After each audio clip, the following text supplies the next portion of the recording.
Alright, what's going on everybody, and welcome back to Fire Emblem Path of Radiance.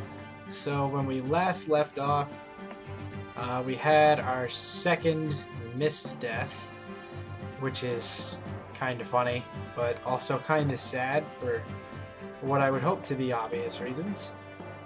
But we have an idea what we're doing now. I'm gonna quit making dumb mistakes like diving directly into the movement range of these enemies, and hopefully we can go from there. The first thing of note here is that I've decided with the background to go ahead and take the game out of Rice for the time being, and we'll see if that works for us. I still have the Rice background if we need it, but I think it's been long enough we can try our luck for a little while without the Rice. So, before we jump back into the chapter at hand, we do have the 3 new units that we need to go over that I didn't do last time, and we're going to start with Leith. Leith is a level 3 member of the Beast Tribe. She comes with a Bjork Guard, which halves damage done by Bjork attacks, so swords, Myrmidon, Swordmaster, Halberdier, etc., etc. She takes half damage from all of those. She's a cat, which is part of the Beast Tribe. Her stats are as follows. She starts with 34 HP, 12 Strength, 4 Magic, 10 Skill, 12 Speed, 15 Luck, 9 Defense, and 7 Resistance. So she's got some solid bases for a level 2. And then her growths, 130% HP, which I'll circle back to in a second, 50 Strength, 5 Magic, 65 Skill, 70 Speed, 50 Luck, 40 Defense, and 25 Resistance. So solid growths as well. Before I talk about the rating, let's first talk about the 130% HP growth.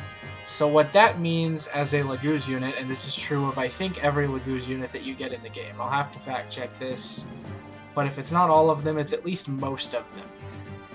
The 130% HP growth means that they will always get 1 HP on a level up, and then they have a 30% chance, or at least in the case of Leith, a 30% chance to gain 2 HP.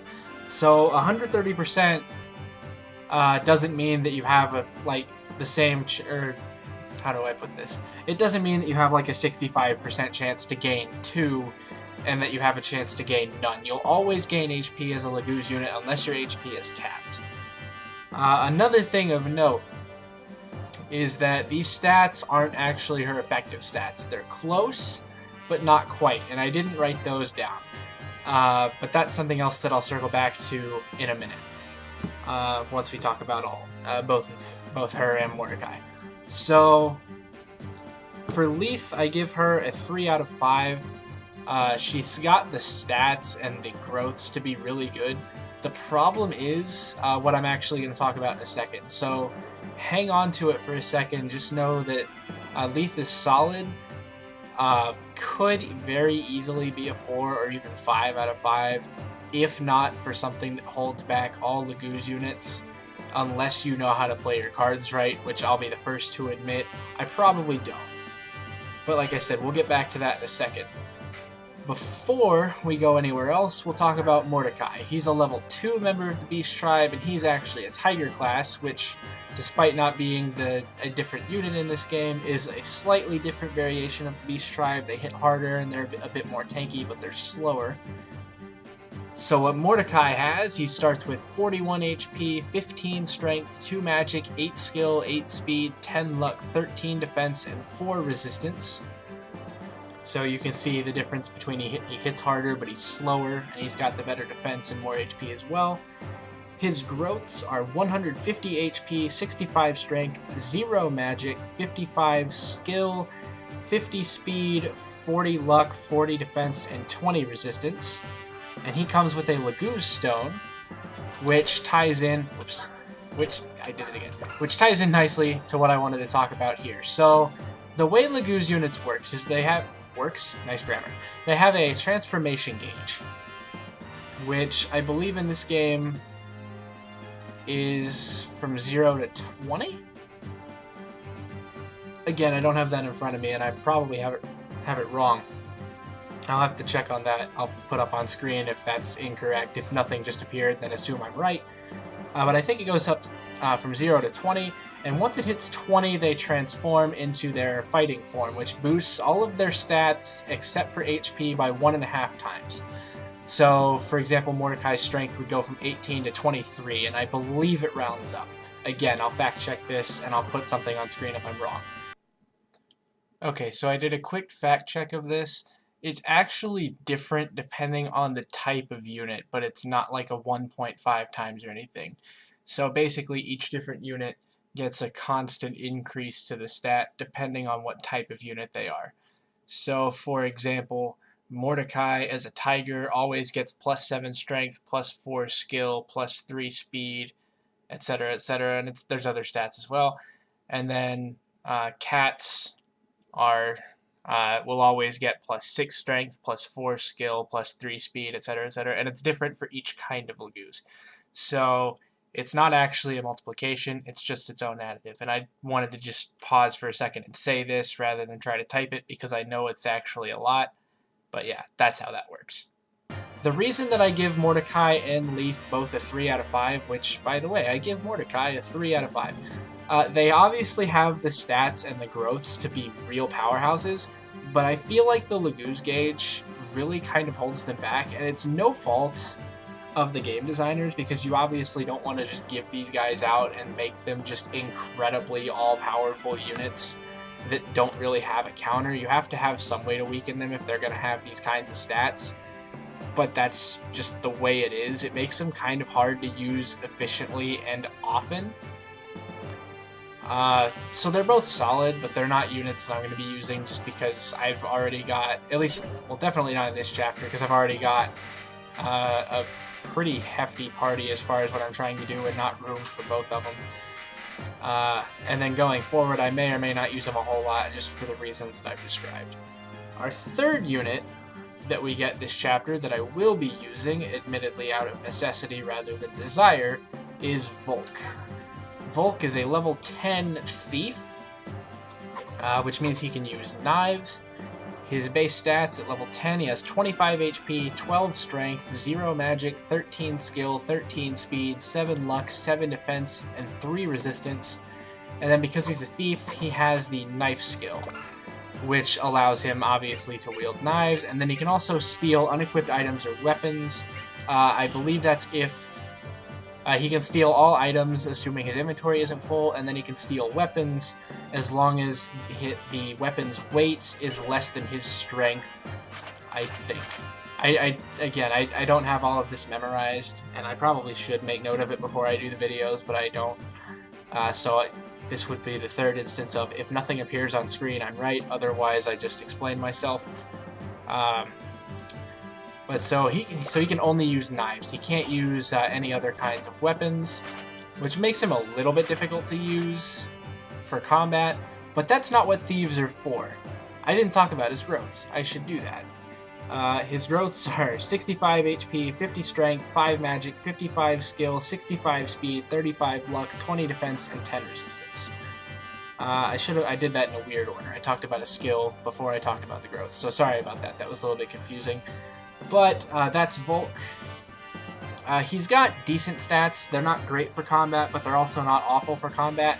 But as I started to mention, that's not what thieves are for. Thieves are here to basically be a free lockpick and to steal items and that kind of thing to boost your supplies as well as to get into things without having to worry about keys. Now, I rate Volk a 2 out of 5 for one primary reason and one secondary reason. The secondary reason I'll actually explain first, and that's just simply that he's not a great fighter. His strength stat is good, but the might on knives is almost nothing. So he basically relies on his strength stat alone to deal damage, which is not ideal.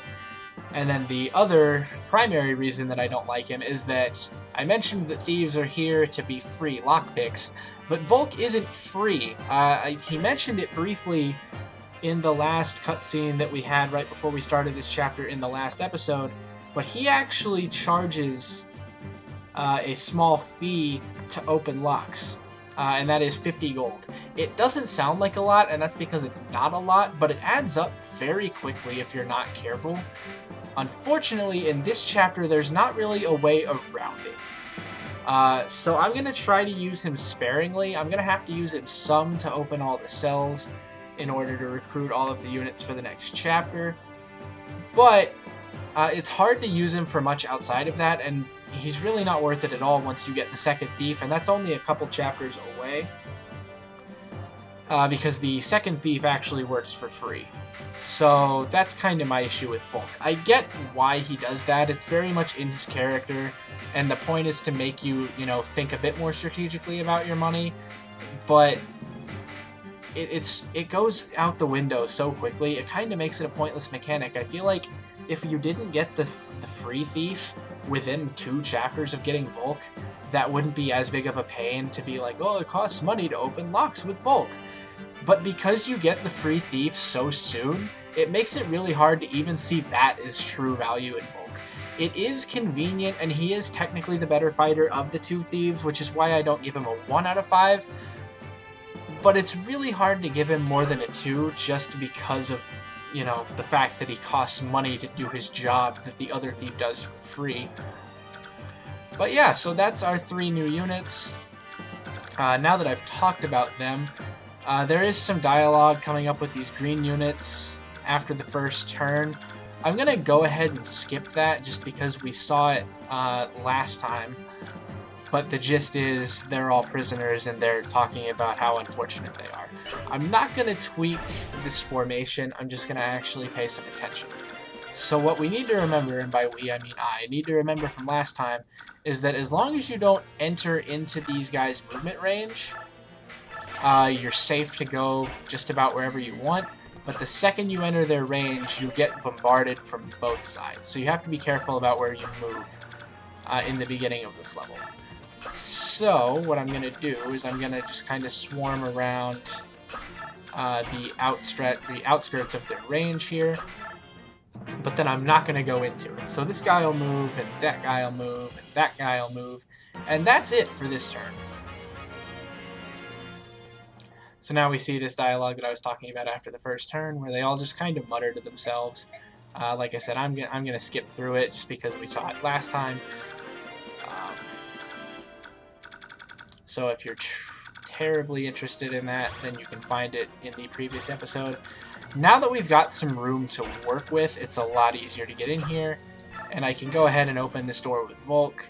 So that cost us 50 gold right there. There was nothing on screen about losing money or anything like that, but we did in fact just use 50 gold on that. But the reason you want to do that on this map is, again, you want to recruit all of these other units, and you don't get them in this chapter, but you pick them up in the next chapter, assuming you open up all the cells. So we're going to make a point to go in and do that. Now I think...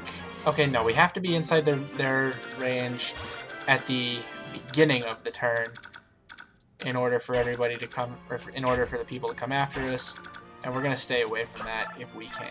So like you see right here, Volk only does 4 damage, and it's not range damage, so he's really not that great. What I'm going to try to do is move Volk in such a way that he can get up to the top up here. Never mind, he would be moving into that guy's range. So at some point we are going to have to fight with a couple of these prison guards to get everybody that we can. But I want to try to set up as much of a fortification as possible before doing that. Just so we don't have to worry as much about who can or can't come through in order to attack us. So I think this is a solid setup here. Now both of these guys down here are going to kind of move down this way. So this is where we're going to go ahead and take our first cracks at some combat in this episode. So we've got a little bit of a wall built up protecting our backside, and the other two places that the units come from are further up to the north. So this is also the same dialogue that we saw previously. So these guys come in up here, and then there's 6 guys that come in behind us, and then there's 4 more guys over there. So we're pretty well off here. And Ike notes that it's time to fight. So now that we've actually been able to set up a little bit of a defense here, we're in much better shape than we were previously. I can actually go ahead and just get a kill with Soren with this wind magic, which is nice. So he'll take care of this guy. And now I need to check the range of a couple of other things, just so we don't get ourselves back into a corner stupidly. And you see these guys will drop door keys. I think all three of the guards that spawn naturally will drop them. Yeah, so you don't need Volk for this map, but he makes it a lot more convenient because you don't have to worry about these guys just from the get-go. And I appreciate that. So, but yeah, so what I'm actually going to do here is I'm going to have Boyd fall back, and I'm going to let Ike hold down the fort right there. And then what I intend to do, and we'll see if it works this way, but what I intend to do is have basically this small mage party head this direction to go after the next group of guys. So hopefully that works out the way I want it to. Now, each of these groups of reinforcements that just came in is going to move at their own pace towards us as well. So we will be at a little bit of a threat for the time being, but it's a lot easier to handle when you've actually taken a minute to prepare for it. So Ike's going to take some shots, and I think Oscar should take one as well from one of these guys. Yep. Hopefully he's got some defense to back it up. Okay, nice dodge. And Oscar's finally starting to hit a little bit harder again. He hasn't for a while, but he's definitely capable. So that top group up there is going to kind of stay out of the way for a couple of turns, which is really convenient because it allows us to kind of back ourselves into a corner back here intentionally in order to try to take out these guys across the bottom first. So Rolf can take a shot at this guy. Now, let's see. Can have Mia shove Rolf, and then I can get Ileana in here to take out this Myrmidon, I think, unless she misses. And she did. It should say a lot about my Fire Emblem experience that I was more or less able to predict that miss. But it be like that sometimes. So Ike can go ahead and finish off this Myrmidon for real. Unless, of course, he would have missed, but he didn't. And he'll get a level up out of it. Getting on up there now, level 14, strength, or not, that's not strength, that's speed, luck, and resistance. Speed is good. Luck and resistance at this point are kind of eh. Now, we're going to be playing a little bit of a dangerous game here with Boyd, especially if he misses one of these 2 hits on this archer. And he got them both. That's actually good. So now Boyd should be okay to survive this next turn, especially with the level up for him as well. He's now level 15. He's got skill, speed, and defense. Defense is what I wanted to see there. His HP is capped. I don't know if I pointed that out. But Boyd does have his HP capped already, which is nice. And then I can finish off that dude with Oscar. So he'll get a level up. We're having level ups all over the place at the beginning of today's episode. Speed, luck, and defense. I like Oscar getting the speed, but I want him to get a bit more strength, actually, if he can. Need to make sure I get out of the range of that guy, because he's mildly threatening. And now, hopefully, we can start digging into this secondary wave here next turn, once we're done with these guys down at the bottom. So Oscar's going to get attacked by another soldier, which is really good because that means Boyd isn't at risk of dying now. I don't think he was in the first place, but now he definitely isn't. He is going to take a hit from this Iron Blade, though. 11 damage. But then he can double back. So, yeah, we've talked about this already a little bit, but Boyd is really good for me right now. And then Oscar's going to take a hit from this Lance Knight. Unless he doesn't. And then he'll give him a couple of hits. And suddenly, we're actually in really good shape. Because that party at the top is still going to hang out there.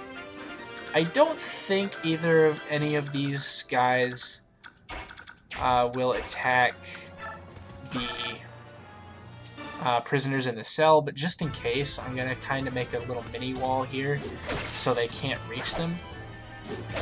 This is where not knowing the AI of the game kind of hurts me a little bit, especially when I don't bother researching it, so I can make it a bit more interesting, both for me and for people who I like to get to watch the videos. But we can get a Rolf kill out of it, so that's always a good thing. Now I do still have to be careful at the bottom. The margin for error is not 0 down here. What I need to decide, can Soren take out this Lance Knight? He can. What about, how do I approach this guy? I think that's an Oscar kill, yeah? It's either an Oscar kill or an Ileana kill, depending on whether this is a crit or not. And it was not a critical, so that should be an Oscar kill to go with our Soren kill. Yep. And then Oscar can move up and help kind of fortify that wall up top. And then we should be alright to keep pressing on. I'm noticing the time of this video right now. I am aiming to keep these videos a little bit shorter for the time being, just because of the point that I'm at right now. I'm trying to minimize the length of the videos so that I can try to keep some people engaged a little bit longer. And I know that's hard to do, but it's also partly just because I have a lot going on with finals and stuff, and I don't want to have to edit 35-minute videos all the time. I want to take some time, at least for the next week, and make sure I'm more focused on doing well on finals and stuff.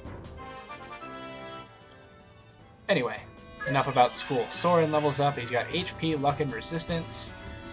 He's trying to be good, but he's not quite there yet. He also does, however, get a weapon level up, and that is good.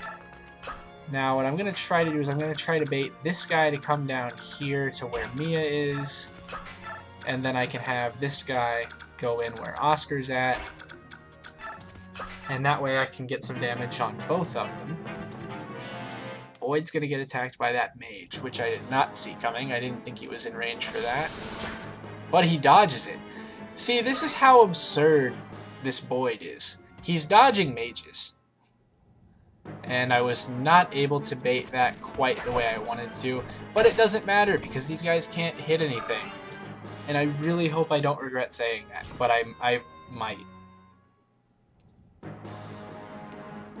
So this guy is going to try to poke Boyd, and he does hit him. And then Boyd doubles, but still leaves him alive, which is good news for the mage experience gang. And now we've got a little bit of a stockade of sorts. Now, can Ike talk to these people? He can. But yeah, I think we're in a pretty good position here. I am going to record this back-to-back, but also, like I said a minute ago, I want to try to keep these episodes a little bit shorter for the next couple of days at least, just so I can focus on finals without having to worry about editing extremely long episodes. So I'm going to keep recording, but I am going to cut this episode off here. So thanks everybody for watching. We'll pick up here next time. See you then.